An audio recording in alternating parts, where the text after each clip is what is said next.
चलिए, नमस्कार डॉक्टर्स। मेरी आवाज आ रही है आपको?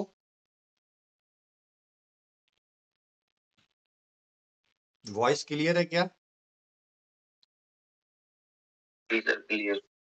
चलिए, आज का हमारा टॉपिक है, वो टॉपिक मोस्टली है, ये ऐसे कॉमन डाइजेस्टिव डिसऑर्डर हैं जिनकी प्रैक्टिस करने पर बहुत अच्छे रिजल्ट हमें प्राप्त होते हैं। साथ में ऐसे पेशेंट्स की भरमार बहुत भरी पड़ी है।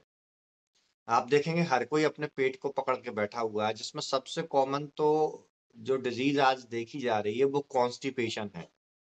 लेकिन कॉन्स्टिपेशन के साथ में एक डिजीज का नाम और आता है, उसको हम आईबीएस बोलते हैं, इरिटेबल बॉवल सिंड्रोम। मतलब जिसको आयुर्वेद में गृहिणी के नाम से वर्णित किया गया है। सिंपली अगर कहें, गृहिणी के नाम से वर्णित किया गया है। अब ये कॉन्स्टिपेशन और आईबीएस आपस में मिलता जुलता क्यों मैंने नाम लिया? क्योंकि कई पेशेंट से आप अगर ये पूछेंगे कि आपका मोशन कैसा क्लियर होता है, तो उनको ये क्लियर होता ही नहीं है कि वो कितनी बार जाते हैं, क्या जाते हैं। मल की प्रवृत्ति उनको नहीं पता होती, मल की कंसिस्टेंसी नहीं पता होती, किस प्रकार का मल है। मल चिपचिपा है, हार्ड है, या सेमी सॉलिड है या सॉलिड है, इस प्रकार का उनको कोई आइडिया नहीं रहता है। और उनसे पूछते हैं साहब पेट कैसा रहता है, तो बोलते साहब कब्ज बनी रहती है, हमें कॉन्स्टिपेशन बना हुआ रहता है। जब उस पेशेंट से डिटेल ली जाती है कि आप दिन में कितनी बार जाते हैं, खाना खाने के बाद आपको फ्रेश होने का मन करता है, या फिर कभी ऐसा तो नहीं है कभी हार्ड स्टूल आता हो तो किसी दिन लूज स्टूल आता हो तो किसी दिन वाटरी स्टूल आता हो, इस प्रकार का सिस्टम तो नहीं है। तब पेशेंट जाकर के बताता है कि डॉक्टर साहब कभी कभार तो हमें लूज मोशंस हो जाते हैं, कभी कभार हमें पेट में मरोड़ के साथ दर्द होता है, चिकनी लैटरिंग आती है कभी कभार हार्ड स्टूल आता है। तो आयुर्वेद में जो एक लाइन बताई गई है, मुहुर बद्धम मुहुर पक्वम, वो शब्द गृहिणी के लिए बताया गया है, गृहिणी में। और गृहिणी एकमात्र ऐसा अध्याय है आयुर्वेद में जिसके अंदर अग्नि पर और वायु पर बहुत ज्यादा जोर दिया गया, यानी वात दोष पर और अग्नि पर बहुत अच्छा डिस्क्रिप्शन देखने को मिलता है। इसका मतलब क्या है कि इन दो चीजों का, यानी वात दोष का और हमारी बॉडी में अग्नि का, बहुत बड़ा महत्व है इस रोग को पैदा करने में और समाप्त करने में भी। वैसे तो कई प्रकार की होती है, हम यहाँ पर टोटल क्लिनिकल बात करेंगे। हम ये बात नहीं करेंगे कि वातज ग्रहणी है, कफज ग्रहणी है या पित्तज ग्रहणी है। हम बात करेंगे कि कोई सी भी ग्रहणी हो तो उसको ट्रीट करने का कॉमन प्रोटोकॉल क्या होना चाहिए हमारा, वो हमें देखना है। तो ये पेशेंट को ग्रहणी की समस्या आती क्यों है, ग्रहणी की समस्या आती क्यों है? अब मैं आपसे कहूँ, ग्रहणी हो या कोई सा भी डाइजेस्टिव डिसऑर्डर हो, सबके कुछ कॉमन रीजंस होते हैं, जिसमें सबसे पहले आता है समय पर भोजन ना करना। कालम भोजनम आरोग्य कारणम, जो हमारे यहाँ बोला गया है कि समय पर किया हुआ भोजन हमें आरोग्य प्रदान करता है। बट इस कंडीशन में क्या है कि कोई सा भी डाइजेस्टिव ट्रैक्ट का डिसऑर्डर हो, चाहे अल्सरेटिव कोलाइटिस हो, चाहे हमारा आईबीएस हो, चाहे हमारा गैस्ट्रिक अल्सर हो या पेप्टिक अल्सर हो, चाहे हेपेटोमेगाली हो, इसका कॉमन कुछ रीजन होते हैं। वो होता है सबसे पहले समय पर भोजन ना करना। नंबर 2 कि आप जरूरत से ज्यादा वाटर इनटेक कर रहे हो, पानी पीते जा रहे हो। जो आजकल एक भ्रांति फैली हुई है ना कि हमें 5 से 6 लीटर पानी पीना चाहिए, 5 से 6 लीटर पानी पीना चाहिए। भाई बॉडी का मेजरमेंट थोड़ी ना है 5 से 6 लीटर पानी पीना चाहिए। तो 5 से 6 लीटर पानी पीना चाहिए, बात सही है, ऐसा नहीं कि नहीं पीना चाहिए। किस वे में पीना चाहिए? कई बार क्या होता है कि पेशेंट या कोई भी व्यक्ति है, आम आदमी भी है, मैं भी हूं, मान लीजिए, उठाया बोतल को, एक बार में 1 लीटर पी गया, एक बार में आधा लीटर पी गया, प्यास नहीं लग रही है फिर भी पी गया। ये क्या हुआ? जब बॉडी की नीड नहीं है तब आप पीते जा रहे हो, और जब बॉडी की नीड है तब आप उसको रोक रहे हो। तो ये भी हुआ ना, समय पर पानी नहीं पिया उसने। इस वजह से क्या होता है कि बॉडी के अंदर एक्स्ट्रा वाटर स्टोरेज होता है, और वो जाकर के हमारी बॉडी के अंदर कई प्रकार की बीमारियां पैदा करने का काम भी करता है। नेक्स्ट रीजन इसमें और है स्ट्रेस का होना। पेशेंट्स को स्ट्रेस होने की वजह से हमारे एंजाइम्स की एक्टिविटी, हमारे हार्मोन्स की एक्टिविटी डिस्टर्ब होती है। ये मैं अपने कई वेबिनार्स में बोल चुका हूँ, चाहे वो थायराइड का हो, चाहे वो फाइब्रॉइड का हो, चाहे वो पीसीओडी का हो, किसी का भी वेबिनार हो, मैं ये सभी के अंदर बोल चुका हूँ कि स्ट्रेस जो है वो हमारी बॉडी का सबसे बड़ा दुश्मन है। बोला गया ना, विषादो रोग वर्धनानाम श्रेष्ठम। अगर आपको अपने शरीर के अंदर रोगों का वर्धन करना है, रोगों को बढ़ाना है, तो विषाद यानी चिंता या भय, ऐसी चीजों को पालना सीख लीजिए। आपकी बॉडी में रोग बढ़ना शुरू हो जाएंगे। और मॉडर्न साइंस में भी ऐसी कई रिसर्च आ चुकी हैं कि स्ट्रेस की वजह से हमारी बॉडी के हार्मोन और एंजाइम्स का लेवल बिगड़ता है। तो हमने क्या देखा, समय पर भोजन ना करना, स्ट्रेस का लेवल बड़ा होना, पानी की ज्यादा से ज्यादा क्वांटिटी में पानी ज्यादा पीना, बासी भोजन खाना। एक अलग से ट्रेंड चला हुआ है, शाम का खाना है वो सुबह खा लेंगे, शाम का खाना है सुबह खा लेंगे। कभी कभार खाया जाए तो ठीक है, लेकिन क्या होता है, हम आलस के चक्कर में इतना ज्यादा बना लेते हैं। या फिर कई स्टूडेंट्स होते हैं, उन्होंने कहा कि सुबह जल्दी उठ के जाना होता है, कई जॉब्स वाले होते हैं, उनको लगता है कि सुबह उठ के उनको जल्दी जाना है, तो सुबह सब्जी नहीं बन पाएगी या ये नहीं बन पाएगा, तो रात को ही उन्होंने सब्जी बना के रख ली और सुबह उठ के उसको गर्म करके टिफिन में पैक करके वो निकल लिए। तो ये भी हमारे बॉडी के फ्लोरा को, हमारी बॉडी के बैक्टीरियाज को, जो फ्रेंडली बैक्टीरिया होते हैं हमारी बॉडी के लिए, उनको किल करने का काम करते हैं, और हमारी बॉडी में डाइजेस्टिव ट्रैक्ट के डिसऑर्डर को पैदा करने का काम करते हैं। बहुत ज्यादा स्पाइसी फूड खाना, फास्ट फूड खाना, ऑयली फूड खाना, ये भी एक रीजन होता है हमारी बॉडी में आईबीएस या इरिटेबल बowel सिंड्रोम या गृहिणी का पैदा करने का। एक और जिसको मैं बोलता हूं, जिसको अध्यसन बोला जाता है। अध्यसन मतलब रात को आपने या सुबह आपने कहीं खाना खाया, सुबह आप कहीं खाना खा के आए और वो खाना आपका पचा नहीं, और शाम का भोजन आपने जल्दी कर लिया, और उसके बाद कोई एक्टिविटी तो रात को करते नहीं हो, जाके सो गए। अगर ऐसा लॉन्ग टर्म के लिए चल रहा है तो भी ये प्रॉब्लम हो सकती है। अब चलिए, मैंने आपको कुछ रीजंस बताए कि ये क्यों होते हैं। ये रीजंस जानना क्यों जरूरी है? अगर आपको बीमारी के लक्षणों का पता चल गया, बीमारी के लक्षणों के साथ बीमारी क्या है ये पता चल गया, तो अब तब भी आप ट्रीटमेंट कर सकते हैं। फिर ये कारण क्यों बताए जाते हैं शास्त्रों में कि ऐसा किस वजह से होता है, क्यों होता है? इन कारणों को बताने के दो रीजन होते हैं कि आपने पेशेंट का ट्रीटमेंट किया, तो उस पेशेंट को किस चीज का परिवर्जन करवाओगे, निदान परिवर्जन किस चीज का करवाओगे, किस चीज के लिए उससे मना करोगे आप कि ये नहीं आपको करना है। जब तक आपको ये पता ही नहीं चलेगा कि पेशेंट की डेली रूटीन में, पेशेंट की डेली लाइफ स्टाइल में, मैंने जो चीजें अपने शास्त्र में पढ़ी हैं, जो मैंने सुनी है, जो मैंने देखी हैं, वो उनमें से कौन सी चीजों को फॉलो रेगुलर बेसिस पे कर रहा है, जो कि एक रीजन हो सकता है इस बीमारी के पैदा होने में। जब तक आप उस चीज के प्रति उसको आगाह नहीं करेंगे, उस हैबिट के प्रति उसको आगाह नहीं करेंगे, इसको बदल लीजिए।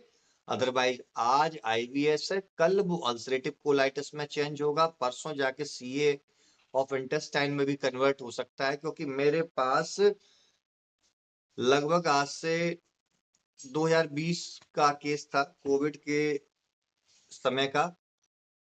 उस समय 2 केस ऐसे आए थे जहां मुझे देखने को मिला था कि वो आईबीएस की प्रॉब्लम से ग्रसित थे, और उनको इंटेस्टाइनल लंप, इंटेस्टाइन के अंदर छोटी छोटी गठाने ऐसी बनना शुरू हो गई थी। काफी लंबी लॉन्ग हिस्ट्री थी उनकी, तकरीबन 6-7 साल पुराना उनको आईबीएस की प्रॉब्लम थी, और वो अपना 2 बार ऑपरेट करवा चुके थे। और फिर भी डॉक्टर ने ये बोला था कि तीसरी बार भी ये लंप बन सकते हैं। तीसरी बार भी ये लंप बन सकती, तीसरी बार भी ये गठाने आंतों के अंदर बन सकती हैं। तो वहां पर वो इतने परेशान हो गए थे कि किसी ने मेरा परिचय बताया कि उनके पास जाइए, तो वो मेरे पास आए और आने के बाद उन्होंने अपनी पूरी हिस्ट्री बताई। मैंने उनके परिचय देखे, बहुत अच्छे गवर्नमेंट हॉस्पिटल के अंदर उनका ट्रीटमेंट चल रहा था, प्राइवेट में भी दिखाया, नाम लेना नहीं चाहूंगा मैं, क्योंकि हमारे इंडिया का बहुत माना जाना संस्थान है। हालांकि उनकी कोई गलती नहीं है, उनका जो ट्रीटमेंट है उन्होंने फॉलो किया। तो वो हमारे पास आए और आने के बाद मैंने उनकी रिपोर्ट्स वगैरह सब चीजें देखी। तो मैंने आयुर्वेद में क्या होता है, अपन रिपोर्ट्स के आधार पर नहीं जाते, अपन पहले लक्षणों को पकड़ते हैं, उनके लक्षण क्या है, लक्षण के हिसाब से दोष कौन सा दूषित है और क्या। तो वहां पर जाकर के मुझे लगा कि इनको कफ वातज ग्रहणी हो सकती है, और उन्होंने जो लक्षण बताए कफ वातज ग्रहणी के, मुझे लगे कि कहीं ना कहीं गठान का बनना, यानी पृथ्वी महाभूत का बढ़ना, स्टिकी स्टूल आना, बार बार प्रवाहन होना। तो इस प्रकार का जब मुझे दिखा तो हमने उनके लिए सिंपल ट्रीटमेंट प्लान किया और उनको देना स्टार्ट किया। और उनको तकरीबन 2 महीने का टाइम दिया था डॉक्टर ने कि 2 महीने के अंदर फिर से ये गठाने बन सकती हैं। लगभग हर 3 से 4 महीने में उनको लंप बन रहे थे। कुछ मेडिसिन से क्योर हो रहे थे, कुछ को ऑपरेट करना पड़ रहा था। हर 3 से 4 महीने में ऐसे लंप उनको बन रहे थे। और ये लंप हमारे यहाँ गुल्म की श्रेणी में भी आते हैं। अभी गुल्म जब हम देखेंगे अभी, तो मैं तब बताऊंगा आपको। तो उन्होंने उनको 2 महीने बाद बुलाया था, 2 महीने तक उनको कोई भी लंप बॉडी में नहीं बना। फिर उन्होंने बोला कि सर अब मैं पहले से बेटर हूं। तो मैंने कहा कि अभी 2 महीने और देखिए, मेडिसिन कंटिन्यू करना है कर सकते हैं, अदरवाइज निदान परिवर्जन पर आप चलेंगे तो भी अपन देख सकते हैं। 4 महीने का समय जब पूरा हो जाए, तो 4 महीने के समय पूरे होने पर आप जाकर के फिर से वहां हॉस्पिटल में जाके दिखाइएगा। लगभग 4 महीने, उन्होंने 2 महीने में रिपीटेशन करने को बोला था कि 2 महीने में लंप बन सकते हैं। हमने 4 महीने बाद उनको भेजा, 4 महीने बाद उनको कोई प्रॉब्लम नहीं है। 2022 से आज 2023 हो चुका है। वो दोनों के दोनों पेशेंट आज बहुत अच्छे के और हैं, और उनको दोबारा ऑपरेट कराने की आवश्यकता नहीं पड़ी। ऐसे कई पेशेंट होते हैं, बट हमारी पकड़ में नहीं आते हैं। क्यों? क्योंकि वो बेचारे भटक रहे हैं, उनको मालूम नहीं है कि क्या इन चीजों का ट्रीटमेंट भी आयुर्वेद में पॉसिबल है। तो बिल्कुल पॉसिबल है। अब यहाँ पर हमने क्या देखे, उसके कारण पता किए, कारण क्यों पता किए कि कारण होने की वजह से हम उनको निदान परिवर्जन करा पाएंगे। दूसरा, उसके लक्षण क्या होते हैं वो हम करा पाएंगे। तो यहाँ पर हमने ये लक्षणों को पकड़ा। अब इसमें भी कार्डिनल साइन होते हैं, जिसमें सबसे पहले कार्डिनल साइन होता है कभी बंधा हुआ मलाना, कभी लिक्विड मलाना, कभी सेमी सॉलिड मलाना, कभी स्टिकी मलाना। इस प्रकार के अगर कॉमन लक्षण देखने को मिलते हैं तो आप क्लियर कट उसको ग्रहणी समझ लीजिए। और यदि लॉन्ग टर्म ग्रहणी है तो उससे पूछिए पिंडलियों में दर्द होता है क्या, थाइस की मसल्स में दर्द होता है क्या, यहाँ शोल्डर पे अगर वजन लगता है क्या, उनको स्ट्रेस का माहौल बना रहता है क्या उनको। क्योंकि कई बार मेंटल डिसऑर्डर भी इसके अंदर आते हैं। मैंने एक केस शायद इसमें नहीं, एक वेबिनार में बताया था। एक पेशेंट थी हमारे पास, 16 साल की बच्ची। 16 साल की बच्ची को, वो मेंटली डिस्टर्ब रहती थी, एक अलग ही दुनिया में खोई रहती थी। कभी घबराना, कभी डरना, कभी इस प्रकार की हरकतें करना। और हमारे एक मित्र हैं, डॉक्टर साहब हैं, वो उनका ट्रीटमेंट कर रहे थे, लेकिन वो मानस रोगों की चिकित्सा पे चले गए थे, मेंटल डिसऑर्डर के ट्रीटमेंट पे चले गए थे, और उससे कोई रिलीफ नहीं आ रहा था। कुछ समय के लिए आता सारस्वता रिस्ट वगैरह देने पर, लेकिन कोई रिलीफ इतना बड़ा नहीं आ रहा था। तो जब उन्होंने मुझे बुलाया, क्या है कि मैं यहाँ पर कई क्लिनिक्स पर विजिट करने के लिए जाता हूँ, कॉल वो फिक्स करते हैं मेरी। तो वहां पर उन्होंने मुझे बुलाया, और उस पेशेंट को जब मैंने देखा, तो अपने आयुर्वेद में सबसे अच्छी बात है कि सबसे पहले कोई भी बीमारी हो, आप उसकी अग्नि के बारे में, और उसकी आंतों के बारे में, उसके इंटेस्टाइन की कंडीशन के बारे में पहले पता करें कि क्या चल रहा है पेट के अंदर। क्योंकि हमारे यहाँ क्लियर कट बोला है कि सभी रोग मंदाग्नि से या पेट से ही पैदा होते हैं। तो मैंने सबसे पहले उसकी एब्डोमिनल हिस्ट्री लेना शुरू की, उसकी इंटेस्टाइनल हिस्ट्री लेना शुरू की कि क्या कंडीशन है। मुझे कहीं न कहीं उसमें डाउट गया कि इसको गृहिणी की शिकायत तो है, हो सकता है कि गृहिणी की शिकायत और इसके मेंटल पैटर्न के चेंज होने का समय लगभग एक जा रहा है। लगभग एक ही समय पर दोनों कंडीशन उसको हुई हैं। तो मैंने कहा कि इसको देखते हैं गृहिणी का ट्रीटमेंट। अब मैंने जो वर्ड बोला इस वर्ड को पकड़ना आप।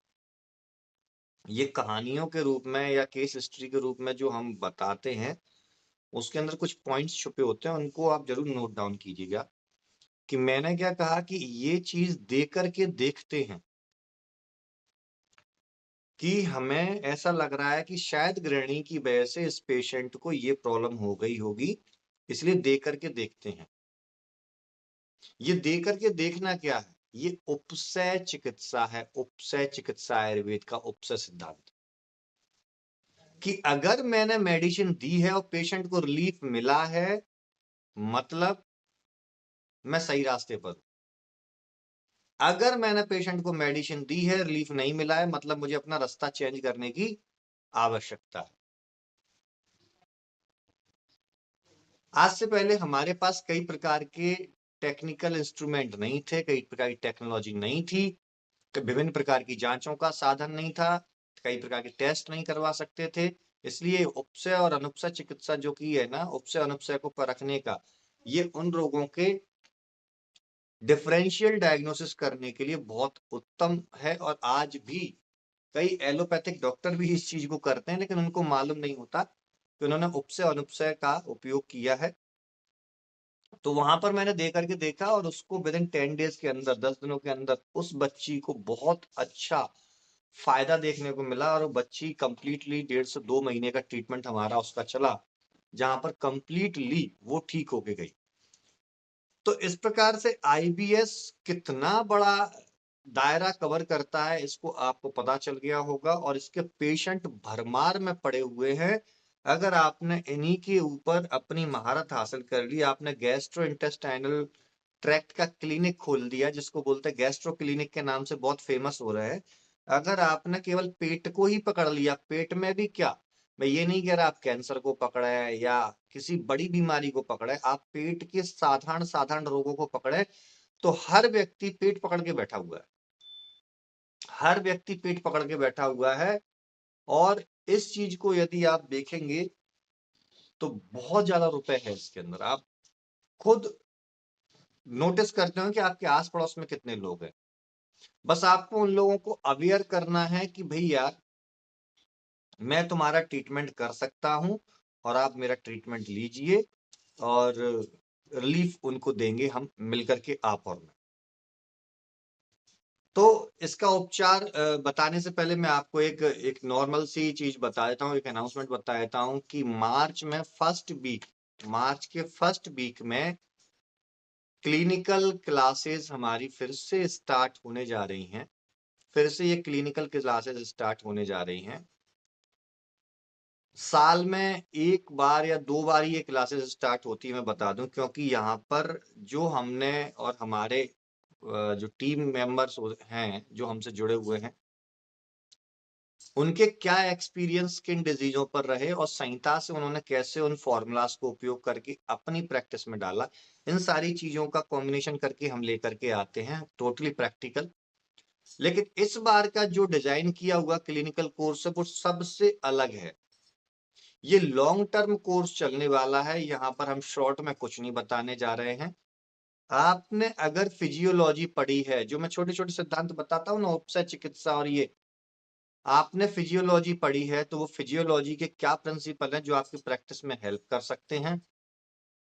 आपने एनाटॉमी पढ़ी है, तो वहां पर वृक्क जो होता है हमारा, किडनी है, तो किडनी के रोग में, यानी किडनी किससे बनी हुई है, किडनी किससे बनी है, कफ मेद सार से, है ना। लिवर किससे बना हुआ है, रक्त से। हमारा हृदय किससे बना हुआ है। तो इस प्रकार के जो फंडामेंटल है कि कफ मेद सार से हमारी किडनी बनी हुई है, तो कफ मेद सार को कम करने से या ज्यादा बढ़ाने से किडनी के अंदर क्या प्रॉब्लम आ सकती है, कैसे रीनल फेल्योर का ट्रीटमेंट हम बनाएंगे, द्रव्य गुण के अंदर रसगुण विरूपाक है, तो उसको कैसे हम अपनाएंगे। स्पिरिचुअल हीलिंग का कंसेप्ट क्या है, पदार्थ विज्ञान के अंदर वो आत्मा का सिद्धांत दिया गया है, वो क्लिनिकल प्रैक्टिस में कैसे उपयोग आता है। जो गुण चिकित्सा है वो क्लिनिकल प्रैक्टिस में कैसे उपयोग आती है। 9 महीने का जो साइकिल है वो गर्भवती के समय पर हम कैसे यूज कर सकते हैं। ऐसे छोटे छोटे प्रिंसिपल, फिर जाकर के चिकित्सा आती है। सबसे पहले आप सूत्र स्थान को यदि कवर कर लिए, यानी आप बेसिक को कवर कर लिए, तो फिर जाकर के आप चिकित्सा पे जाएंगे। आपको कोई फेल नहीं कर सकता, ना किसी की जरूरत पड़ सकती, खुद के फॉर्मूले आप बनाते हैं। तो ये फर्स्ट वीक ऑफ मार्च में स्टार्ट हो जाएगा, और आपके जो भी फ्रेंड्स या जो भी हों व्यक्ति, उनको आप बताएं इसके बारे में, ताकि उनको भी इसमें हेल्प मिल सके। क्योंकि इसके लेक्चर्स रिपीटेड नहीं होंगे, और रिकॉर्डिंग्स जो होती हैं, रिकॉर्डिंग्स में उतना मजा नहीं आता। रिकॉर्डिंग्स आपको अवेलेबल तो होंगी, डेफिनेटली अवेलेबल होंगी, बट रिकॉर्डिंग्स में इतना मजा नहीं आता जितना लाइव सेशन में मजा आता है। कुछ आप मेरे से पूछेंगे, मैं आपको बताऊंगा, तो ये सारी चीजें आती हैं। अब हम इस गृहिणी के ट्रीटमेंट पर चलते हैं। चिकित्सा सूत्र क्या है। गृहिणी का चिकित्सा सूत्र देखिए, आपको अग्नि मांद है तो अग्नि दीपक द्रव्यों का आपको प्रयोग करना पड़ेगा, अग्नि दीपक द्रव्यों का प्रयोग करना पड़ेगा। दूसरा, आपको वायु का अनुलोमन करना है, वायु का अनुलोमन करना है, जिससे वायु अपने सही स्थान पर पहुंचे। और ग्राही औषधियों का प्रयोग करना है। अब वायु का अनुलोमन, ग्राही कर्म और अग्निदीपन, अग्निदीपन, ये तीन, अगर एक औषधि के अंदर ये तीनों गुण हैं तो आप बिल्कुल उसको यूज कर सकते हैं। अगर ये गुण तीन अलग अलग औषधियों में है, तो तीनों अलग अलग औषधियों को आप मिक्स करके वो कॉम्बिनेशन बना सकते हैं। या आपके पास कोई सा भी ड्रग हो, उसके अंदर देख लीजिए ये तीनों गुण मिलते हैं कि नहीं मिलते। ये कहाँ से पता चलेंगे, ये द्रव्य गुण के अध्ययन से पता चलेंगे। द्रव्य गुण में रसगुण विरूपाक से। जैसे अग्निवर्धन के लिए हमें क्या चाहिए, अग्निवर्धन के लिए हमें समान वायु को बढ़ाना है, पाचक पित्त को बढ़ाना है। तो हमें कौन से द्रव्य चाहिए होंगे इसमें, हमें इसमें उष्णवीर द्रव्य चाहिए और कषाय द्रव्य चाहिए। और कषाय का काम क्या होता है, ग्रहण करना या स्तंभन करना। तो उष्णवीर और कषाय रस युक्त पदार्थों का यदि हम सेवन कराते हैं, कटु विपाकी उष्णवीर और कषाय द्रव्य, या मधुर विपाकी उष्णवीर या कषाय द्रव्य, इन तीनों का हम जब कॉम्बिनेशन चलाते हैं तो ग्रहण भी होता है, ग्राही भी होता है। उस चीज को, मल को बांध के रखने का कार्य भी हमारी इंटेस्टाइन करती है, और उसका पाचन करने का भी कार्य करती है। क्योंकि गृहिणी में कई बार पका हुआ मल भी बाहर निकलता है, तो कई बार अध पका मल भी बाहर निकलता है। इसका फुल डाइजेशन नहीं हुआ है तो वो भी बाहर निकल के अलग हो जाता है। तो इसीलिए इसीलिए हमें ऐसे द्रव्यों का प्रयोग करना है। ऐसे द्रव्य कौन से हैं आप राइट डाउन कर सकते हैं, अदरवाइज इसका मैं फोटो भी इन नोट्स के मैं आपको सेंड कर दूंगा। इसमें बिल्व चूर्ण को मैं तक्र के साथ लेना पसंद करता हूँ। बिल्व चूर्ण की 3 ग्राम मात्रा तक्र के साथ हम सुबह शाम देते हैं। सर्दियों का सीजन है, तक्र ले सकते हैं, ऐसा कोई नियम नहीं कि नहीं ले सकते। लेकिन फिर भी यदि किसी को तक्र लेने से प्रॉब्लम होती है तो तक्र ना लेकर के नॉर्मल पानी से भी वो ले सकते हैं। बिल्व चूर्ण 3 ग्राम की मात्रा में कुटज घनबटी का प्रयोग कर सकते हैं, 2 TDS के रूप में आप प्रयोग करेंगे। आप अग्निदीपन के लिए लसुनादि बटी, चित्रकादि बटी का भी प्रयोग कर सकते हैं, 1 TDS आफ्टर मील। खाना खाने के बाद एक सुबह, एक दोपहर, एक शाम को आपको उसको चूसना है, आपको इसको चूसना है। अग्नि कुमार रस है, अग्नि तुंडी बटी है, इनमें से किसी का भी प्रयोग कर सकते हैं। मैंने इतने सारे जो ड्रग बताए, सूत शेखर हुआ, द्राक्षासव हुआ, कुटजारिस्ट हुआ, इनके प्रयोग कर सकते हैं। अब आप सोचेंगे कि सभी के प्रयोग करने इतनी दवाई कौन देगा, नहीं, जरूरी नहीं है।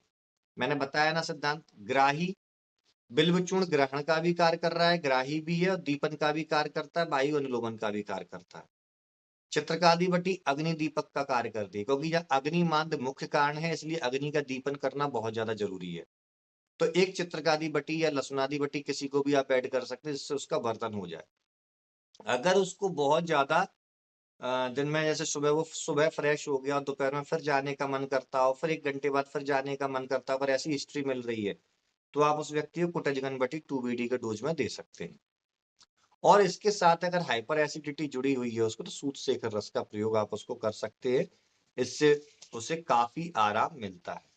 और बहुत ज़्यादा बहुत ज़्यादा उसकी गृहिणी की समस्या बढ़ी हुई है, तो गृहिणी कपाट रस आप 250 मिलीग्राम की मात्रा में TDS उसको दे सकते हैं तक्र के साथ, या आप ऐसा भी कर सकते हैं बिल्व चूर्ण में गृहिणी कपाट रस को पीस करके उसका योग बना करके उसको 1 TDS के रूप में आप दे सकते हैं।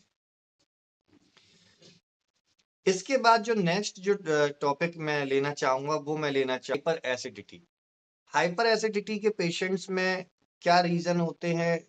हाइपर एसिडिटी में खाना खाने के बाद लेट जाना, नो फिजिकल एक्टिविटी, खाना खाने के बाद पानी ज्यादा से ज्यादा पीना, स्मोकिंग करना, एल्कोहल को पीना, एल्कोहल ड्रिंकिंग करना, और स्पाइसी फूड मटेरियल खाना, फास्ट फूड का सेवन ज्यादा करना।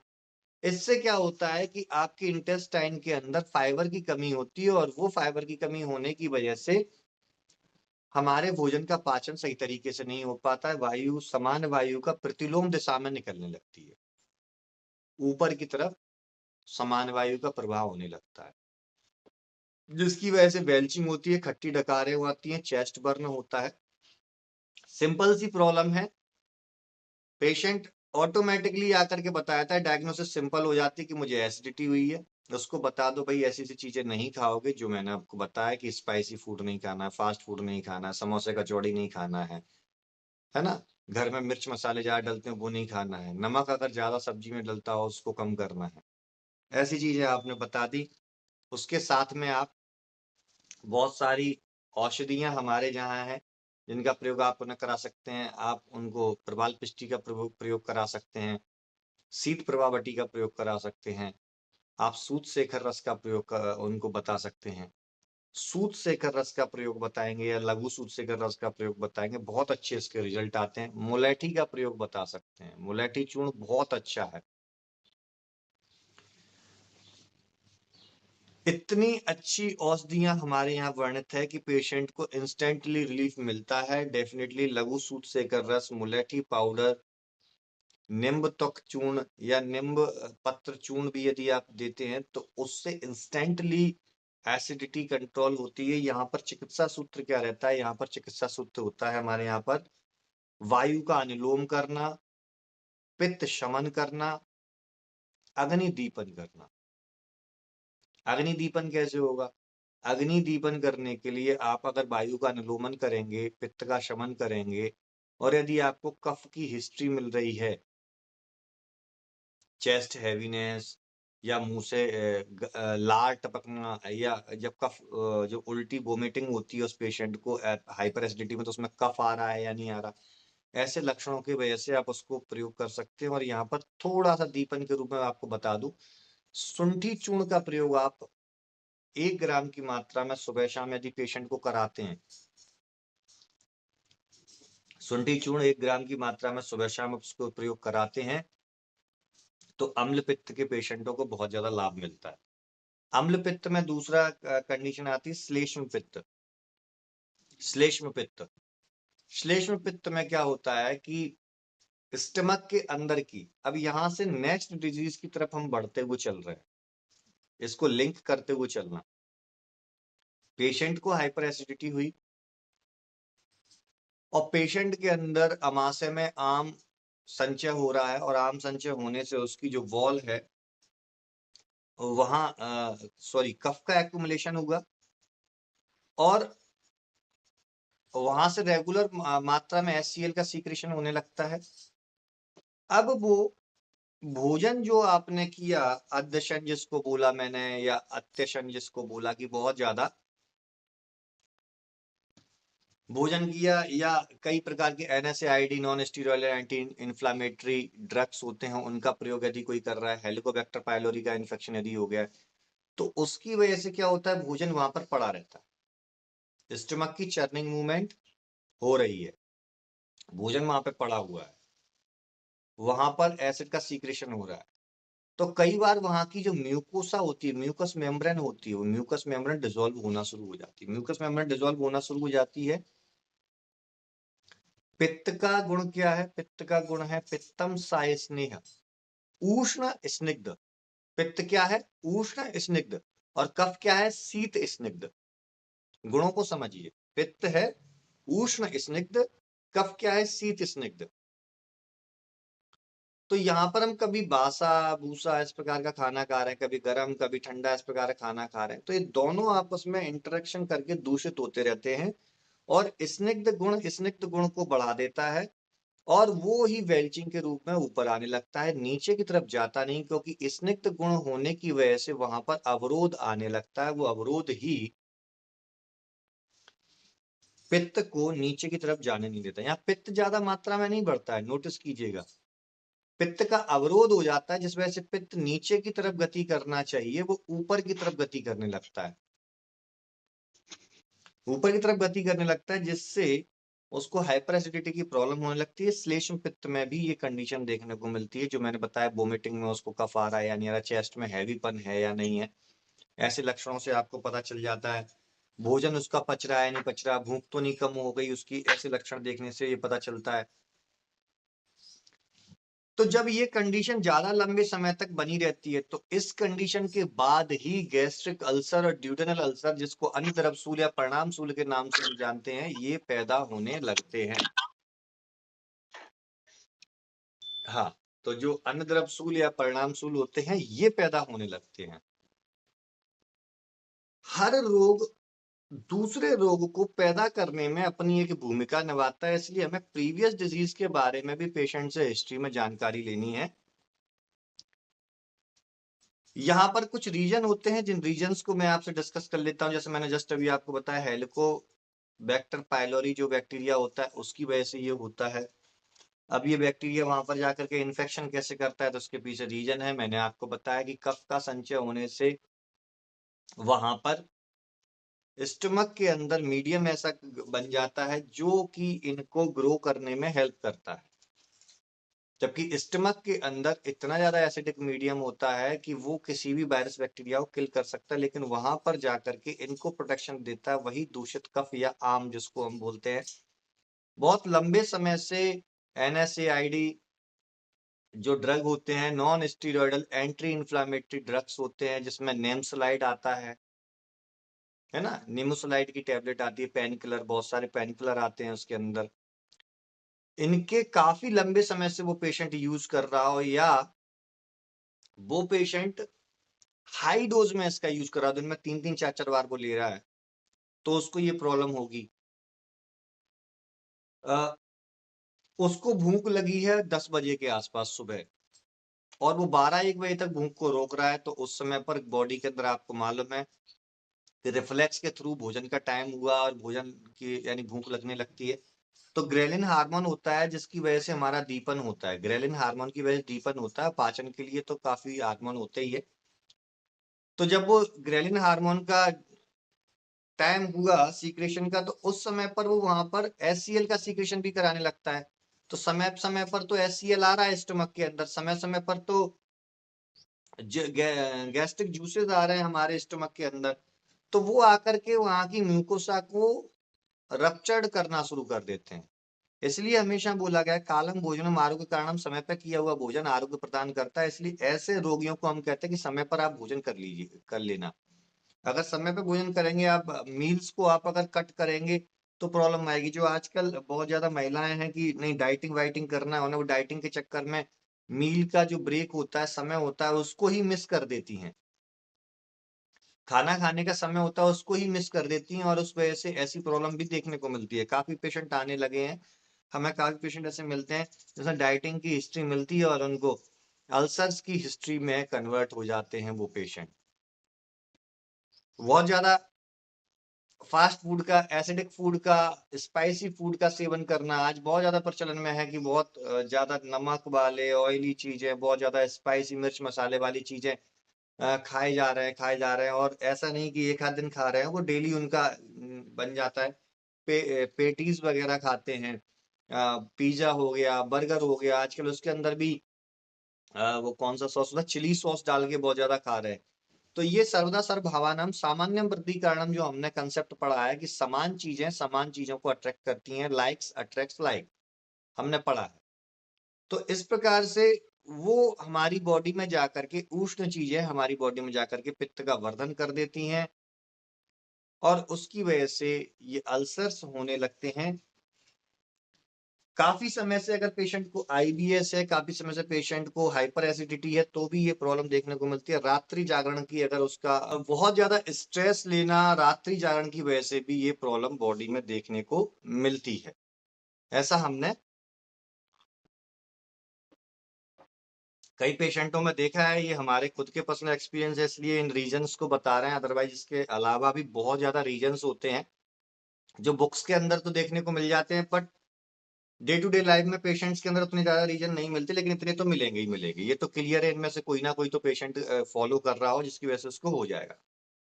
अब गैस्ट्रिक अल्सर और ड्यूडेनल अल्सर, इसके लक्षण भी कई होते हैं, लेकिन इन लक्षणों को मैं आपको इन शॉर्ट एक एक लाइन के अंदर बताता हूं, यहां से क्लियर कट डायग्नोसिस हो जाएगी। अगर खाना खाते हुए मैं भोजन कर रहा हूं, भोजन करते करते थोड़ा थोड़ा मुझे एब्डोमिनल पेन होने लगे, यहाँ पर दर्द होने लगे चेस्ट के नीचे जस्ट, या खाना खाने के आधे से 1 घंटे बाद दर्द स्टार्ट हो जाए, वो भी नाभि के चारों तरफ अम्बलाइकस के अराउंड में होने लगे,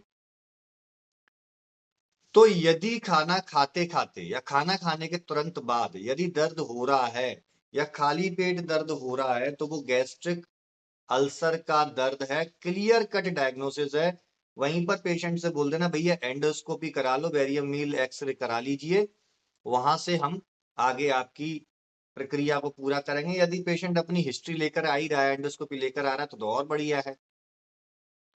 और यदि खाना खाने के आधे घंटे बाद या 1 घंटे बाद यदि उस पेशेंट को ये प्रॉब्लम हो रही है, तो फिर आप उसको ड्यूडेनल अल्सर में कन्वर्ट करेंगे। कई बार अगर समस्या बहुत ज्यादा बढ़ जाती है, तो ड्यूडेनल अल्सर के पेशेंट में स्टूल के अंदर उसमें अल्सरेटिव कोलाइटिस का भी वो रीजन आ जाता है। कोई बड़ी चीज नहीं है, चिकित्सा एक जैसी है। स्टूल के अंदर ब्लड के सैंपल भी देखने को मिलने लगते हैं। गैस्ट्रिक अल्सर बहुत ज्यादा पुराना हो जाता है तो वोमिटिंग में भी ब्लड आने लगता है। जैसा मैंने एक मेरे चैनल पर, यूट्यूब चैनल पर मेरे पेशेंट का रिव्यू डाला हुआ है, जहां पर हम आपस में चर्चा कर रहे हैं। उस पेशेंट ने क्लियर कट बोला है कि जब भी वो थूकने के लिए भी जाता था, थोड़ा ज्यादा वो उसको तो मुंह के अंदर वोमिट जैसा आता था और उसके अंदर ब्लड के छींटे दिखते थे, उसको ब्लड के छींटे दिखते थे। उसको गैस्ट्रिक अल्सर के साथ साथ ड्यूडेनल अल्सर भी था और अल्सरेटिव कोलाइटिस भी कन्वर्ट हुई थी उसको। उसके स्टूल के अंदर भी, उसके मल में भी रक्त के कण आ रहे थे। और वो पेशेंट पूरे गुजरात में लगभग अच्छी अच्छी सिटियों के अंदर, बड़े बड़े डॉक्टर्स के अंदर, अहमदाबाद में भी, हर जगह वो भागा दौड़ी करने के बाद फिर ऑनलाइन हमसे कंसल्ट हुआ, ऑनलाइन हमने कंसल्टेशन दिया और उसके बाद वो अभी तक कंप्लीटली क्योर है।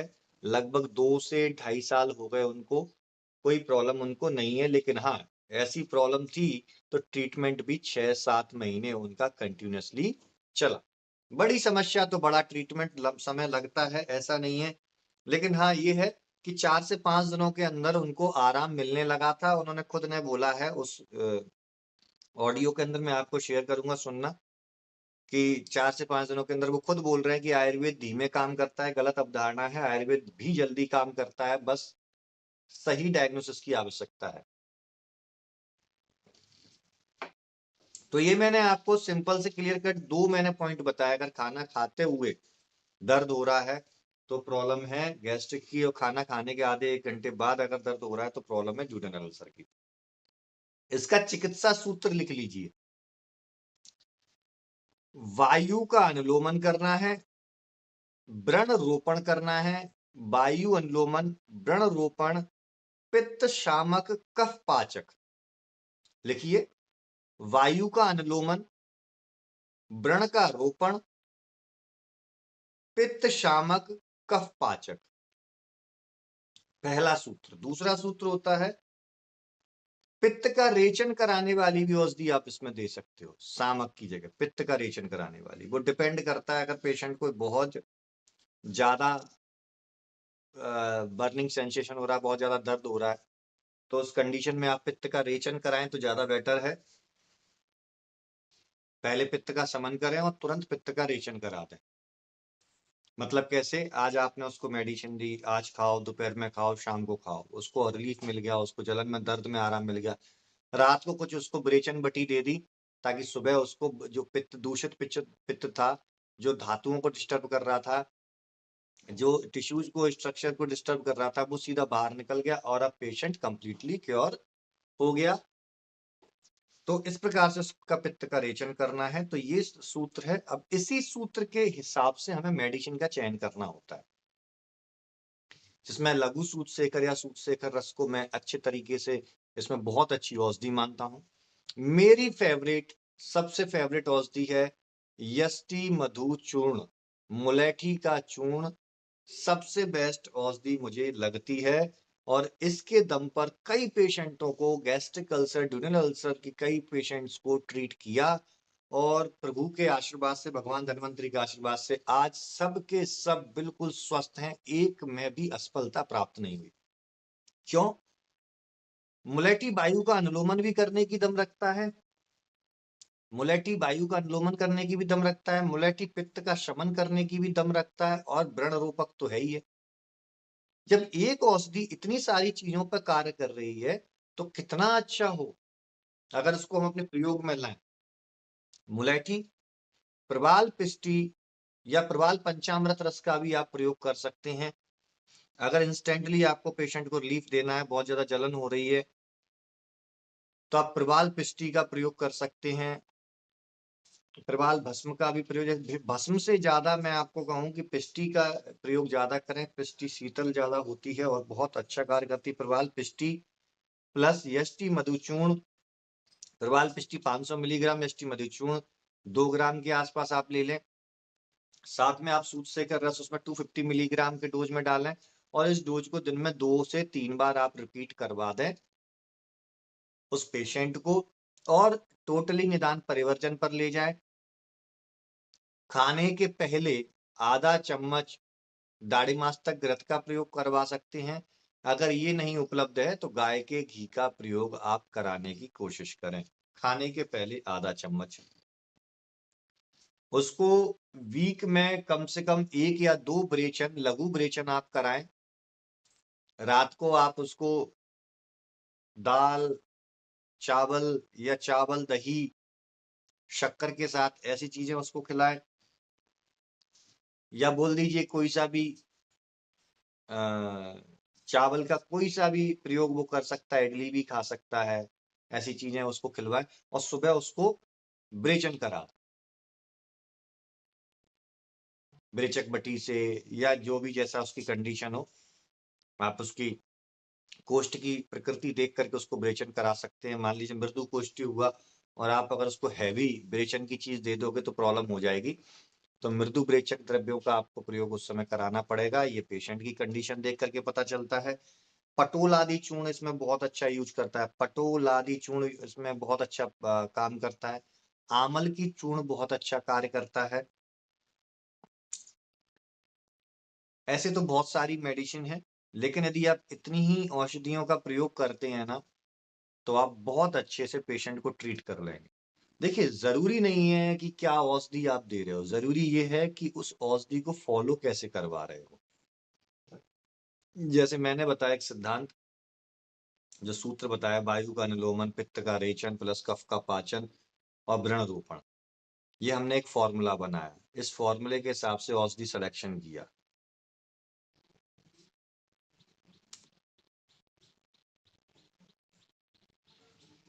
सूत सेकर रस था सर, सूत सेकर रस था तीसरा। सूत सेकर रस को 250 मिलीग्राम के डोज में आपको उसमें मिलाना है, सूत सेकर रस, है ना। तो मैंने जैसे बोला उसमें कि आधा चम्मच खाने के पहले घी खिलाएंगे, इसके पीछे क्या युक्ति थी। आप घी खिलाते हैं तो अल्सर्स के ऊपर एक लेयरिंग हो जाती है, और घी भी हमारी बॉडी के अंदर अग्नि दीपन का कार्य करता है, लेकिन शीतल होता है, और साथ में वो हमारे व्रण का रोपक भी होता है। और एक और पॉइंट हम सभी जानते हैं कि पित्त को एक जगह पे एक्यूमुलेट करके उसका घेराव कर लेता है। आप कभी भी तेजाब लेना, एसिड लेना, उस एसिड को आप रख लेना, पहले आप घी डाल लेना एक कटोरी के अंदर, एक बाउल के अंदर, उसके ऊपर से आप उस तेजाब या एसिड को डालना, और फिर आप देखना कि वो घी के सराउंडिंग से बाहर जा रहा है या घी ने उसका चारों तरफ से घेराव कर लिया है। घी उसको चारों तरफ से घेर लेता है किसी भी एसिड को, तो उसके साथ जब आप रेचन देते हो तो घी के साथ वो पूरा का पूरा एसिड बाहर निकल जाता है और साथ में घी का वृण रोपण का कार्य तो करता ही है, तो वो एक बेनिफिट हमें अलग से मिल जाता है। अभी हमने आईबीएस देखा, गैस्ट्रिक अल्सर देखा, ड्यूडेनल अल्सर देखा। अब एक डिजीज आती है बहुत interesting, ulcerative colitis. Ulcerative colitis ulcerative colitis में हमारी कोलोन के अंदर इन्फ्लामेशन होने लगता है। क्या रीजंस हैं उसके? जो रीजंस गैस्ट्रिक अल्सर के, ड्यूडेनल अल्सर के, वो सभी कारण, वो सभी निदान गैस इसमें आते हैं। लेकिन यहां पर मैं आपको बता दूं, यहां पर पित्त से ज्यादा प्रॉब्लम होती है यहां पर वायु की। ऐसे पेशेंट में क्या देखने को मिलता है, आप नोटिस करेंगे कि पेशेंट फ्रेश होकर के आया, अचानक उसको तेज दर्द होने लगा, अचानक उसको तेज दर्द होने लगा, बिस्तर पर लेट जाता है, चक्कर से आने लगते हैं, बेहोशी होने लगती है, और कभी भी थोड़ा थोड़ा दर्द उसको बना रहता है। कहाँ? नाभि के नीचे वाले पोर्शन में उसको दर्द बना रहता है। तो आपको क्या निदान परिवर्जन कराना है? वही निदान परिवर्जन कराना है, लेकिन एक चीज में याद रखिएगा, इसमें कषाय द्रव्यों का प्रयोग नहीं करोगे, आशा वरिष्ठ का प्रयोग नहीं करोगे। क्यों नहीं करोगे? कषाय द्रव्यों का प्रयोग करोगे, वायु बहुत ज्यादा बढ़ जाएगी, वात दोष बहुत ज्यादा बढ़ जाएगा, और भैया उसको दर्द तेज होने लगेगा। आशा वरिष्ठ का प्रयोग क्यों नहीं करवाओगे? क्योंकि वात पित्तज व्याधि है, इन्फ्लामेशन अंदर हो रखा है, सोथ अंदर हो रखा है। आपने आशा वरिष्ठ दे दिए तो भैया पित्त बढ़ने की वजह से भी उसको दर्द होता है भी। क्या मैं आपसे क्लियर कट कह रहा हूं, अगर अल्सरेटिव कोलाइटिस का पेशेंट आ रहा है, आप उसको 20 ml अरिस्ट या सब कुछ भी उठा करके सामने पिलवा देना। सामने पिलवाने के बाद उसको 15 से 20 मिनट के अंदर अगर दर्द स्टार्ट ना हो जाए तो कहना, उसको दर्द स्टार्ट हो, फिर क्या करें? कुछ नहीं करना है। यहाँ पर सबसे अच्छे चूर्ण हमारे यहाँ पर आता है, अजमोदादी चूर्ण है, उसका प्रयोग आप कर सकते हैं इसमें। साथ में जो मैंने औषधियां यहाँ पर बताई हैं, किसकी? गैस्ट्रिक अल्सर की, ड्यूडेनल अल्सर की, वो सारी औषधियों में से किसी भी औषधि का आप प्रयोग कर सकते हैं, लेकिन अजमोदादी चूर्ण का प्रयोग जरूर आप उसमें करना। अजमोदादी चूर्ण का प्रयोग जरूर करना है। अगर आपको किसी भी रोग में आंतों के अंदर कफ का एक्यूमुलेशन बहुत ज्यादा लग रहा है, तो शिवाचार पाचन चूर्ण का प्रयोग आप कीजिए। शिवाचार पाचन चूर्ण का प्रयोग कर सकते हैं आप, अगर आपको इंटेस्टाइन के अंदर अवरोध लग रहा है। जैसे एक छोटा सा एग्जांपल बता रहा हूँ, कई पेशेंट आपको देखने को मिलते हैं इनकी इंटेस्टाइन के अंदर लिम्फ नोड फॉलिकल्स बन जाते हैं, आंतों में लिम्फ के फॉलिकल्स बन जाते हैं, छोटी छोटी गठाने बन जाती हैं। उसमें क्या ट्रीटमेंट देंगे? Same as it is treatment gastric ulcer, duodenal ulcer, but वहां पर शिवाचार पाचन चूर्ण का प्रयोग करना है, कांचनार गुग्गुलू का प्रयोग कर देना। बच्चा है तो कांचनार कसाय का प्रयोग कर लेना। और जो यहाँ पर मैंने जो चिकित्सा सिद्धांत बताया, वायु का अनुलोमन, ये तो करना ही है, कोई वात स्थान है तो वायु का अनुलोमन करना ही पड़ेगा। अब इन सारे रोगों के बाद अब गुल्म, आप सोच रहे हैं गुल्म कहाँ गया? यही गुल्म का एक प्रारूप होता है। इतने सारे रोगों में जहां पर वायु का अवरोध हो रहा है, वही तो गुल्म है। हमारे यहाँ गुल्म क्या बताया गया है? वायु का अवरोध होने की वजह से वायु का प्रतिलोम दिशा में जाकर के गुल्म स्थान में इकट्ठा होना, गुल्म स्थान में इकट्ठा होने की वजह से, चाहे वो इंटेस्टाइन हो, चाहे वो अपेंडिक्स हो, चाहे वो आपका इन्ग्वाइनल रीजन हो, चाहे वो आपका गैस्ट्रिक रीजन हो, जिसमें हर्निया भी आ सकता है, इन्ग्वाइनल हर्निया भी आ सकता है, गैस्ट्रिक हर्निया भी आ सकता है, ये हो, वो सारी चीज वात दोष के कारण होती है। गुल्म की चिकित्सा में वात दोष की चिकित्सा बहुत ज्यादा जरूरी होती है, जिसमें कई द्रव्यों का प्रयोग करते हैं, जिसमें हम शिवाचार पाचन चूर्ण में सबसे अच्छा मानता हूं। यदि लिम्फ नोड या लिम्फ फॉलिकल्स में गठाने हैं इंटेस्टाइन के अंदर, तो वहां पर मैं भल्लातक घृत के कैप्सूल आता है, सेरिन कोट्टाइनिन, उसका प्रयोग करता हूं। अगर वो नहीं तो भल्लातक घृत का प्रयोग करते हैं। यहाँ पर हम लसुनादि क्षीर पाक, लसुन क्षीर पाक का प्रयोग किया जाता है। अगर वो नहीं बना सकता पेशेंट तो लसुनादी बटी का प्रयोग कराया जाता है। पेशेंट की कंडीशन को देखते हुए आप उसको इनमें से कुछ भी चीजें दे सकते हैं। और आपके पास पेशेंट यदि आता है और आपको उसकी डायग्नोसिस या किसी भी प्रकार की प्रॉब्लम आती है, उसकी हिस्ट्री लेकर के आप मुझे व्हाट्सएप कर सकते हैं। हम और आप डिस्कस करके उसका ट्रीटमेंट प्लान करके आगे की तरफ देंगे। हिपैटोमेगली, हिपैटोमेगाली, हिपैटोमेगाली एक डिजीज नहीं है, मैं आपको बता दूं। हिपैटोमेगाली कई डिजीजों के लक्षणों में आता है, चाहे वो सीए ऑफ लिवर हो, चाहे वो हेपेटाइटिस हो, चाहे वो लिवर का कोई सा भी रोग हो, हेपेटोमेगाली में आएगा। बस छोड़ करके लिवर सिरोसिस, लिवर सिरोसिस में क्या होता है कि लिवर का साइज डिक्रीज होता है, लिवर का साइज श्रिंक करता है, सिकुड़ता है लिवर सिरोसिस में। लेकिन यहाँ पर मैं हेपेटोमेगाली में फैटी लिवर को लेकर के चलूंगा, फैटी लिवर को लेकर के, जिसमें एल्कोहलिक फैटी लिवर आता है, नॉन एल्कोहलिक फैटी लिवर आता है। दोनों में पेशेंट के लिवर का साइज बढ़ते हुए दिखा, पेशेंट को फैटी लिवर रिपोर्ट्स में निकल के आया। सबसे पहले क्या प्रॉब्लम आएगी, या तो पेशेंट को बहुत ज्यादा डायरिया लगेगा, या पेशेंट को अवरोध हो जाएगा, कॉन्स्टिपेशन होने लगेगा। भूख जो होती है उसकी एपेटाइट लो होने लगेगी, एब्डोमिनल पेन बताएगा, राइट हाइपोकॉन्ड्रिक रीजन में बहुत ज्यादा दर्द बताएगा।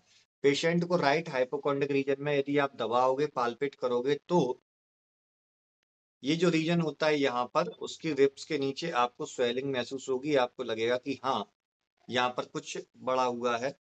ये सारी चीजें उसमें देखने को मिलती हैं। पेशेंट की आंखों में डिस्कलरेशन देखने को मिलता है, कई बार बिलिरुबिन का लेवल भी बहुत ज्यादा बढ़ा हुआ मिलता है। अभी यहाँ पर आप क्या करोगे, यहाँ पर आप उसके फैटी लिवर यदि उसको निकल के आ रहा है, तो इसका मतलब होता है कि लिवर सेल्स के अंदर ट्राइग्लिसराइड की मात्रा बहुत ज्यादा बढ़ गई है, ट्राइग्लिसराइड की मात्रा बहुत ज्यादा बढ़ गई। तब आप इसमें क्या करोगे,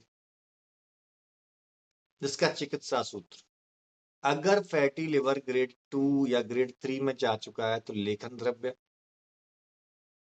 दूसरा आम पाचक द्रव्य, तीसरा रेचक द्रव्य, रेचक यानी ब्रेचन वाले द्रव्य, चौथा वायु का अनुलोमन वाले द्रव्य।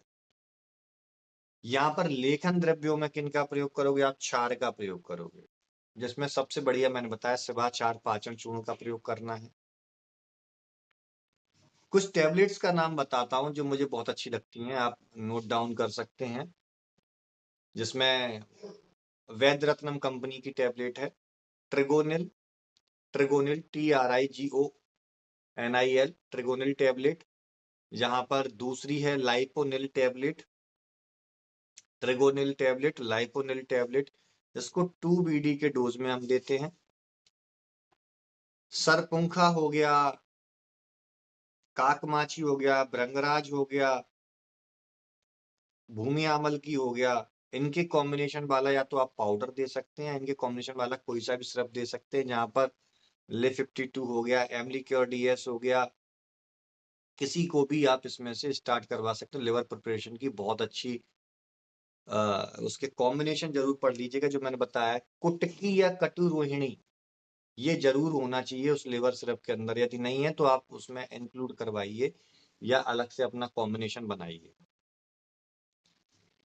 ट्रिगोनिल एंड लाइपोनिल जो मैंने औषधि बताई हैं, ये आपके कार्डियक पेशेंट्स को भी ट्रीट करने में हेल्प करती हैं, जिनको ट्राइग्लिसराइड या कोलेस्ट्रॉल या बैड कोलेस्ट्रॉल बहुत ज्यादा बढ़ जाता है। बहुत इंस्टेंटली ये मतलब रिजल्ट देती है, बहुत प्यारे रिजल्ट इनको आते हैं।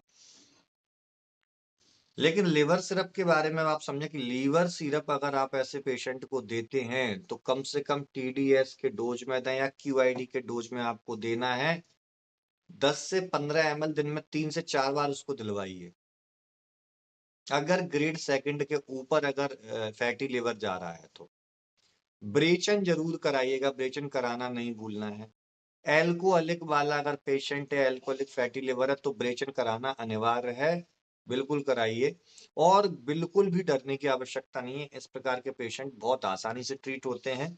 अगर इसके अलावा CA ऑफ लिवर है, लिवर सिरोसिस का पेशेंट है, तो इनमें फिलहाल रिस्क लेने की कोशिश ना करें। हाँ, अगर पेशेंट सब जगह से परेशान होकर के आया है और वो चाहता है कि अब उसके पास कोई उम्मीद नहीं है, तो उसको पहले क्लियर बता दें कि आपके पास अब कोई उम्मीद नहीं बची।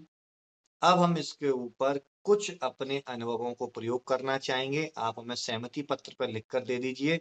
हो सकता है बच जाए, ना हो सके तो फिर कुछ नहीं कह सकते, लेकिन प्रयास हम पूर्ण रूप से करेंगे। वही मेरा सिद्धांत, अगर जीवन में सीखना है, तो कुछ अपनी जेब से खर्च करना पड़ेगा। 100 पेशेंट से आपने कुछ रुपए कमाया, उस 100 पेशेंट की अर्निंग में से कुछ रुपए उठा करके अपने अलग डालते रहिए, अलग फ़ोन पे के अलग अकाउंट में भर भर दीजिए, या फिर फ़ोन पे वॉलेट में या पेटीएम वॉलेट में अलग रख दीजिए। कोई एक पेशेंट चैलेंजिंग आपको मिलता है, ऐसा चैलेंजिंग पेशेंट मिलता है कि जिसको आपको ट्रीट करने का मन कर रहा है और उसके फैमिली वालों ने सहमति दे दी है, तो उस रुपए को वहाँ यूज़ कीजिए। अगर आपने उस एक पेशेंट के अंदर रिलीफ लिया है, उसको फ़ायदा दे दिया, उसको ठीक कर दिया, तो वो कुछ रुपए के बदले आपको इतना बड़ा अनुभव मिल गया कि अब आप लाखों करोड़ों में खेलोगे, आपको पता ही नहीं चलेगा। हमें हमेशा अपने एक्सपेरिमेंटल पेशेंट्स के लिए भी कुछ रुपए रखने चाहिए। मैंने आपको इतने सारे रोगों के बारे में बताया, मैंने आपको इतनी सारी औषधियों के बारे में बताया। सभी औषधियों पर आप प्रयोग करेंगे, आपको खुद का कॉन्फिडेंस जब तक नहीं आएगा, जब तक कि आप सामने रिजल्ट नहीं देख लोगे। और जब आपको रिजल्ट देखने में मिल जाते हैं, तो फिर आप खुद के भी नए-नए एक्सपेरिमेंट करते हैं, खुद के भी नए-नए योग बनाते हैं, वो आपके लिए सबसे बेस्ट साबित होते हैं। तो ये सारी चीज़ें इन डिज़ीज़ों में हमने देखी, तो इसके बाद मैं आपसे एक और चीज़ डिस्कस करने जा रहा हूँ। अभी कुछ दिनों के अंदर हम काम कर रहे हैं कि पेशेंट्स आपके पास आएँगे, नंबर ऑफ पेशेंट्स आपके पास बढ़ेंगे। ऐसे कुछ फॉर्मूला और टेक्निक और फ्रेमवर्क जो हैं, वो हम आपके साथ शेयर करेंगे, स्पेशली उन्हीं के साथ जो हमारे क्लिनिकल कोर्स से जुड़ेंगे। हम वीकली टारगेट दिया करेंगे, उसमें एक फ्रेमवर्क इस प्रकार से हम बना करके देंगे एक अलग से। उसमें आपका 7 दिन यानी सोमवार से लेकर के रविवार तक, संडे तक आप क्या-क्या उसमें करोगे, जिससे आपके पास नंबर ऑफ पेशेंट्स बढ़ेंगे। आपकी क्लिनिक पर पेशेंट का फ्लो बढ़ाने की ज़िम्मेदारी हमारी रहेगी। हम उसमें पूरी कोशिश करेंगे, अपने हर टेक को यूज़ करेंगे, ऑनलाइन आपको प्रमोट करेंगे, हमारे यूट्यूब चैनल पर आपके इंटरव्यूज़ कंडक्ट कराएँगे, सब कुछ करेंगे। इंस्टाग्राम पर लाइव आएँगे, अपनी जो फॉलोइंग है, ज़्यादा-ज़्यादा लोग जो हमारे से जुड़े हुए हैं, उन सबको इकट्ठा करने की कोशिश करेंगे। यहाँ से आप तक पेशेंट लेकर के आएँगे। हमें क्या चाहिए इसके बदले कि हम आपकी हेल्प कर रहे हैं, तो हमें चाहिए कि डिफरेंट टाइप ऑफ पेशेंट आपके पास आ रहे हैं। उन पेशेंट्स को आपने क्या डायग्नोसिस बनाई, आपने उनका क्या ट्रीटमेंट प्लान किया, ये सारी चीज़ों के डॉक्यूमेंटेशन आपको करके रखने हैं। इन सारी चीज़ों के डॉक्यूमेंटेशन करके रखने हैं, आपने क्या फ़ॉर्मूले दिए, क्या नहीं दिए, कैसे ट्रीट किया, और इन सारी चीज़ों की जानकारी आप हमें उपलब्ध कराएँगे, जिससे कि हम फ्यूचर में जाकर के गवर्नमेंट के पास जाकर के उनको ये दिखा सकें कि हमने इतने पेशेंट इस आयुर्वेद के सूत्र से ठीक किए हैं। हमारी टीम ने इतने पेशेंट, हमारे इन डॉक्टर्स ने इतने पेशेंट ठीक किए हैं, ताकि हम आयुर्वेद को गवर्नमेंट सेक्टर में एक अलग लेवल पर ले जा सकें। क्योंकि गवर्नमेंट सेक्टर में कोई आयुर्वेद की इतनी वैल्यू नहीं है। वो तो आयुर्वेद खुद की दम पे टिका हुआ है, इसलिए आज जनता उसे जानती है, गवर्नमेंट में इतना नहीं है। आप खुद जानते हैं कितना फंड आता है हम लोगों के लिए। खुद की वैल्यू करनी है तो ऐसे बढ़ानी पड़ेगी। और सेकंड जो उसमें हमारा बेनिफिट है, वो मैं अभी नहीं बताऊंगा, वो बेनिफिट हम बाद में डिस्कस करेंगे।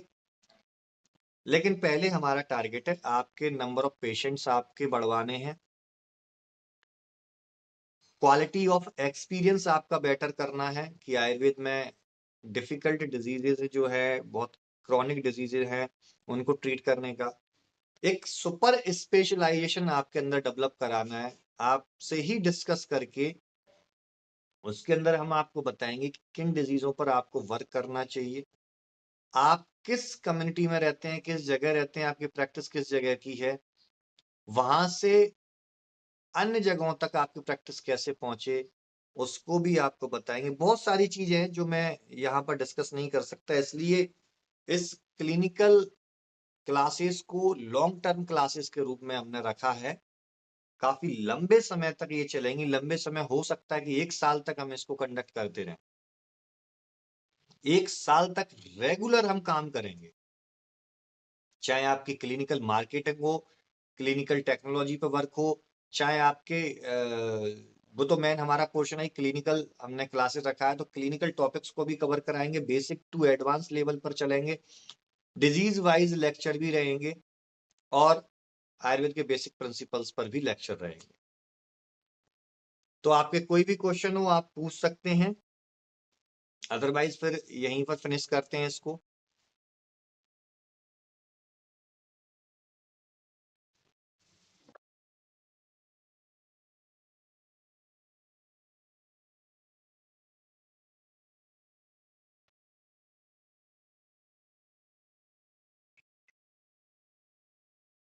देखिए सीधा सा मैं आपको बता दूं कि जहां पर अपान वायु दुष्टि आती है, अपान वायु दुष्टि अभी तक जितनी मैंने आपको बताई ये डिजीज, या अपान वायु और समान वायु की दुष्टि दो थी, है ना, अपान वायु समान वायु की दुष्टि दो थी।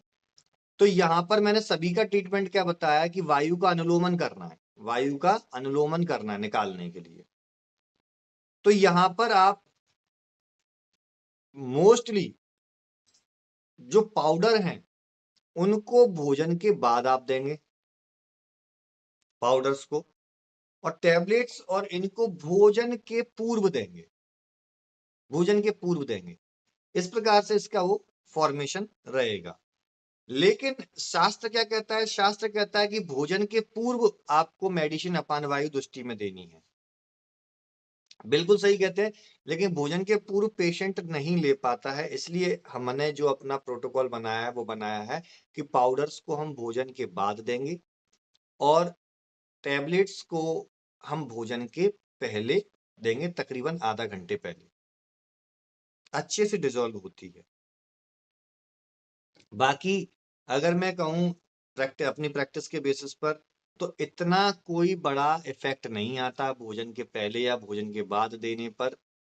बस इन चीजों का एक निर्देश दिया गया है और ना ही इतनी अंशांश कल्पना पे अभी फिलहाल ना तो मैं पहुंच पाया हूं, ना ही मेरे ख्याल से कोई पहुंच पाया है कि अपान वायु की दुष्टि कहाँ जा रही है, किस लेवल पे हो रही है, इसमें कैसे भोजन के पूर्व देना है, भोजन के बाद देना है। लेकिन एक चीज ध्यान रखें बस इतना, जितने भी एब्डोमिनल डिसऑर्डर हैं, खाना खाने के बाद आप पाउडर्स फॉर्म करें और टैबलेट खाने से पहले।